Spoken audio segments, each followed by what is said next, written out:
Salut, c'est Cyril de Web de Fou, j'espère que tu vas bien. Aujourd'hui on se retrouve pour un nouveau podcast pour voir ensemble le spam, cet email que tu connais très très mal. On va parler de différence entre plusieurs spams aujourd'hui, les différents types de spam, comment les différencier, pourquoi est-ce qu'on en reçoit, bref on va voir beaucoup de choses, d'où ça vient tout ça, mais avant ça, clique sur le bouton s'abonner, puis tu vas dans la description à un lien, ça s'appelle rejoins mes contacts privés, tu cliques dessus, tu mets ton email, et tous les matins tu reçois un podcast comme celui-ci à forte valeur ajoutée avec des informations qui vont changer ta vie et ton business, crois-moi. Également dans la description tu trouveras le groupe Telegram, t'as un lien, faut télécharger un petit logiciel qui s'appelle Telegram, c'est un truc qui commence à exploser partout et c'est un truc génial. Telegram c'est comme un WhatsApp mais en 30 fois mieux en fait, et avec Telegram on est une petite communauté là-bas où je te partage moi tous les jours des astuces business, des vidéos, ma vie à Dubaï, des photos, tout ça, enfin il y a énormément de choses qui va te permettre de faire progresser ton business, c'est tout ce que je peux pas te partager par podcast, donc clique dessus, rejoins la communauté là-bas et on y va pour le podcast.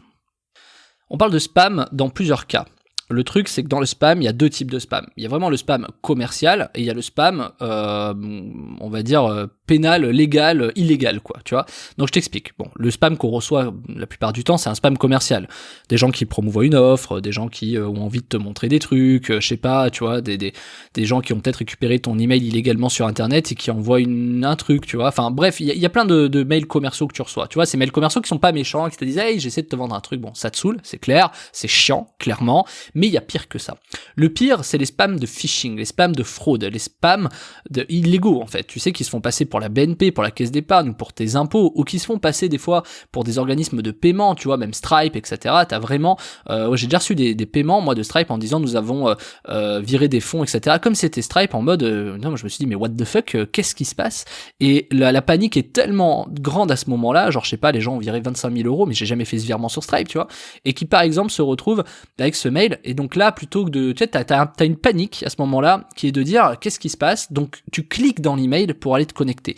Alors qu'en fait, il faut pas le faire. Et c'est des spams de phishing. Et du coup, t'as l'impression d'être sur Stripe, tu remplis tes identifiants et pas de bol. On te les dérobe et là, le virement va vraiment avoir lieu après, tu vois. Donc ça, ces emails-là peuvent être très violents quand on dérobe ton compte bancaire, quand on dérobe ton compte des impôts, quand on dérobe, je sais pas moi, ton numéro de carte bleue, tu vois. Tiens, nous avons, tu vois, t'as des spams qui sont illégaux comme ça, je sais plus comment ils s'appellent ces spams, mais qui est de phishing quoi, qui te font passer par exemple pour Amazon et qui disent hey, ta commande est partie, toi tu vas marquer 1200 € en bas, tu dis mais what? Et du coup tu te connectes sur Amazon et loupé, ils ont piqué ton identifiant et là ils vont faire des commandes du coup. Donc tu vois, il y a un aspect très social dans le spam phishing qui est vraiment compliqué. Donc le phishing, pour le définir, c'est tromper l'utilisateur en fait à travers des méthodes qui permettent de récupérer des infos, des coordonnées, etc. C'est-à-dire en gros le phishing, ce qu'on appelle des honeypots, quoi, enfin des pots de miel, c'est en gros t'as l'impression, tu cliques, t'as l'impression de recevoir un email de la BNP, tu cliques, t'arrives sur le site de la BNP, t'as l'impression que c'est le site de la BNP, mais c'est pas le site de la BNP, c'est un autre endroit. D'ailleurs pour éviter le phishing, avant de cliquer, tu laisses ta souris sur le lien et tu regardes si c'est le bon lien de la BNP, tu vois, parce que tu vois, si c'est pas le bon lien, si c'est un lien hyper chelou, clique pas dessus. Clique pas dessus. Ensuite, quand tu arrives sur la page, il faut bien regarder dans l'URL, tu sais, la barre d'adresse, et tu vas voir si c'est, encore une fois, le bon site ou pas. Et là, il y a des petits malins, des fois, ils achètent le même domaine, par exemple, je sais pas, BNP Paribas, et ils vont faire une faute, tu vois, ils vont oublier le S, ils vont oublier le P, ils vont même ajouter BNP Paribas service technique.fr, tu vois, ils vont essayer de t'usurper plein de trucs comme ça qui vont te faire croire que c'est la BNP par exemple, mais c'est pas le cas. Mais c'est pareil pour la caisse d'épargne, c'est pareil pour Amazon, tu vois, il y a plein de choses, tu vois, sur Amazon, moi combien de fois j'ai vu Amazon avec 2 Z, tu vois, enfin par exemple, c'est fou, mais c'est un nom de domaine. Ah ouais, c'est vrai, Amazon, tu vois. Ou alors j'ai vu du Amazon-commande.fr, des trucs, enfin, ou .com, des trucs comme ça, ou order, ou enfin, peu importe. T'as plein d'astuces comme ça pour les phishers, ceux qui font du phishing, pour essayer d'usurper tes codes, etc. Donc, clairement, faut faire très très attention à ça, puisque tu dois toujours vérifier que l'URL sur laquelle tu te situes est bien une URL qui te permet d'être certain que c'est le bon site, tu vois. Je pense qu'un jour, sur le web, il y aura des trucs de certification, tu sais. Aujourd'hui, on commence à faire des vérifications de comptes sur Facebook, tu sais, on te met les petits trucs vérifiés, tu sais, avec le petit V là, ah c'est bon, c'est le vrai compte officiel, etc. Sur TikTok, sur Instagram, mais je pense que ça existera sur les sites aussi à un moment donné, ouais, c'est le vrai site, tu vois. Aujourd'hui, t'as le cadenas à côté des sites qui permet de dire que c'est sécurisé, mais demain, je pense que t'auras les petits V en disant, ouais, c'est bon, t'es sur le bon site. Finalement, ça paraît aussi bête que ça, pourquoi il y en a qui le feraient pas? Alors, je te le dis pourquoi. Aujourd'hui, c'est facilement trucable. Mais on peut imaginer des systèmes comme ça pour contrer le phishing et éviter de te faire dérober. Bref. Donc pourquoi est-ce qu'on reçoit ces trucs-là? Alors, t'as des gens qui dérobent des boîtes mail, t'as des gens qui dérobent des bases email et qui envoient à ces bases email des trucs de phishing. Faut savoir que quand t'envoies des emails, tu peux en envoyer, je sais pas moi, 1 million, je sais pas, par jour, tu vois. Les 1 million, tu peux être certain que t'en as au moins, 100 000 qui vont ouvrir. Et sur les 100 000, tu vas forcément avoir des gens qui vont se faire avoir, tu vois. Tu as déjà reçu peut-être ce spam qui est très très dur, hein, de dire hey, j'ai vu que t'étais sur des sites chelous, vas-y, mais paye-moi en bitcoin, j'ai une photo de toi, si tu veux pas que ça soit diffusé sur internet, vas-y, etc. Donc ça, tu vois, typiquement, c'est des trucs qui fonctionnent. Et beaucoup de gens l'ont reçu ce truc, et du coup, ouais, ça a très bien marché pour ces gens-là. Je sais plus, c'est une arnaque à plusieurs millions parce que les gens flippent et payent, tu vois.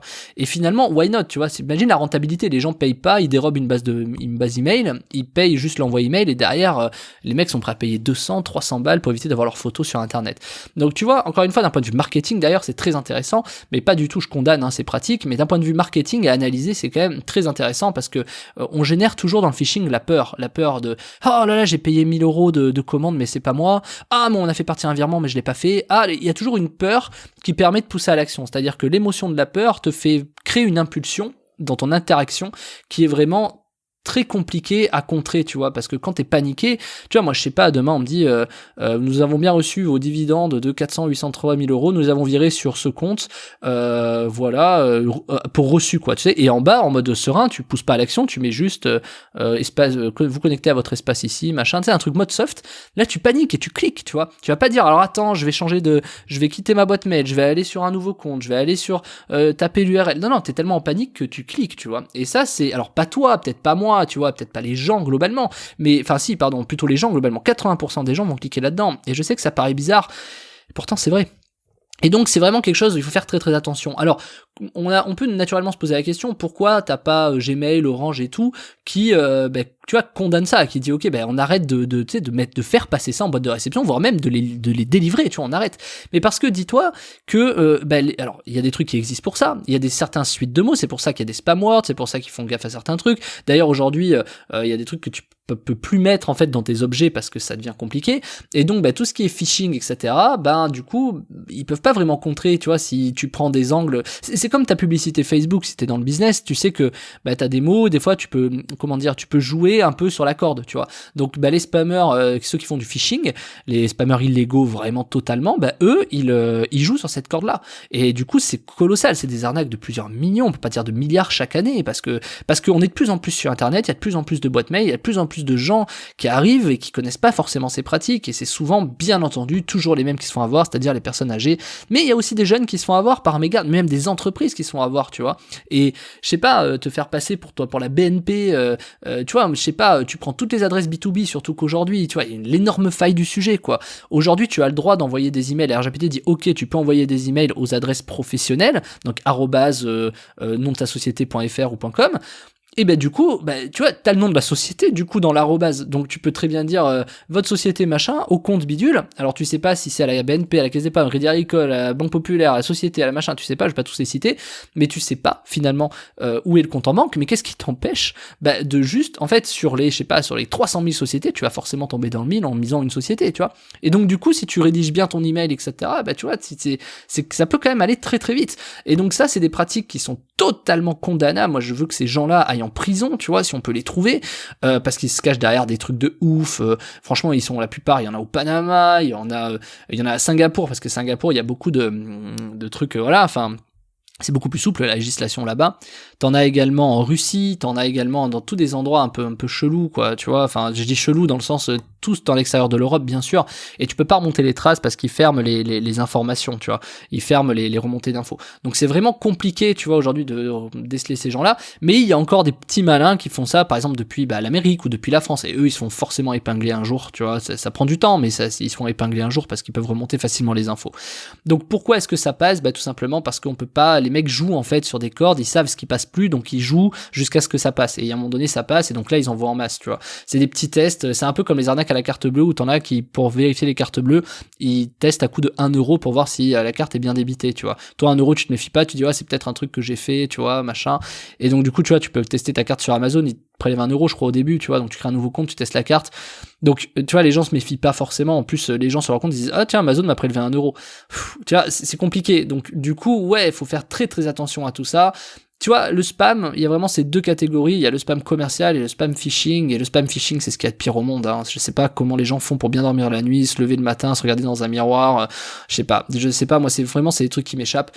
Donc bon, si tu veux éviter de te faire avoir par ces gens-là et que tu veux arrêter de les enrichir et que tu veux surtout les condamner et arrêter de faire en sorte qu'ils gagnent de l'argent pour qu'ils aillent un peu en prison ou voire même qu'ils soient, tu vois, dépossédés de tout leur fric, bah, je t'ai créé un système qui s'appelle Comment stopper les spam emails définitivement et 100% à coup sûr. C'est un système où je t'explique comment stopper tes emails, hein. On voit énormément de choses dans ce process, dans cette formation, dans cette méthode. Je te donne les vraies techniques, tu vois, il faut forcément connaître le côté de la barrière des spammers pour te rendre compte comment ça marche. Et il y a pas mieux. Et moi, j'ai eu trop de gens qui se sont fait emmerder par les emails et j'ai dû à un moment donné, moi-même le premier, j'ai été emmerdé par mes emails et je devais absolument stopper mes spams. Donc, je t'ai créé la méthode qui te permet 100% à coup sûr d'arrêter tes spams définitivement. Et cette méthode-là, elle est vraiment puissante puisque moi, dès que je l'applique pour certains spams que je veux pas recevoir, ça met à peu près 2-3 jours et après c'est terminé, je les reçois plus. Donc, c'est assez rapide, tu vois. C'est pas quelque chose qui te demande beaucoup de mise en place. Faut juste comprendre le système. Et c'est pour ça, cette formation, cette méthode, elle est dédiée à t'expliquer comment ça fonctionne, les actions concrètes à réaliser. Je te fais le truc avec toi, je vais te montrer 2-3 exemples, tu vas voir comment ça fonctionne et pourquoi ça marche. C'est en fait, c'est 100% facile et c'est pas du tout ce que tu as l'habitude de voir, c'est pas du tout ce que tu connais. Je vais pas te dire de cliquer sur le bouton désabonner, ça marche pas, au contraire, ça alimente encore plus les spammers. Et je vais te montrer énormément de choses que tu connais pas. C'est un vrai endroit où tu peux commencer à comprendre comment marchent les spammers, pourquoi est-ce qu'ils le font, comment marchent finalement les choses pour éviter que tu reçoives les spams. En fait, c'est vraiment une formation, un process, une méthode qui va t'apprendre en fait comment les gens génèrent du spam et comment est-ce que les gens vont faire pour s'en protéger. On va aborder les deux sujets pour que justement tu puisses t'en protéger absolument. Il faut connaître les deux côtés de la barrière et c'est ce que tu vas apprendre dans la formation qui est en description qui s'appelle Comment stopper les spam emails définitivement et 100% à coup sûr. Tu cliques dessus et puis tu arrives sur un bon de commande, tu mets une bonne commande et puis on se rejoint de l'autre côté et je te dis à tout de suite. Allez.